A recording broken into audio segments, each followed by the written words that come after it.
अल्लाह अपना रिज्क बंदों के जरिए दिलवाएगा, बंदों के जरिए। या अल्लाह मस्जिद बना दे, या अल्लाह मस्जिद बना, या अल्लाह तेरा ही घर बनना है, या अल्लाह हमने तुझे ही सजदे करने हैं और तेरी ही इबादत या अल्लाह करनी है, बना देना मस्जिद।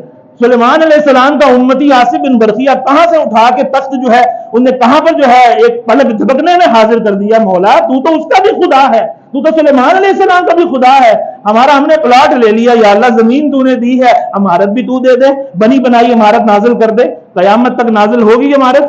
बोलिए क्या करना पड़ेगा? अल्लाह के बंदों की मदद लेनी पड़ेगी। तो अल्लाह की बंदों की मदद जो है वो शिर्क है। तो फिर ये तर्जुमा करना कि हम तेरी ही इबादत करते, तुझ ही से मदद चाहते हैं, तो अब और से मदद मांगेंगे तो मुशरिक हो जाएंगे। भाई कैसे? ये गलत तर्जुमा है। ये क्या है? कुरान की सबसे आला तफसीर क्या है जो कुरान अपनी तफसीर खुद करता है?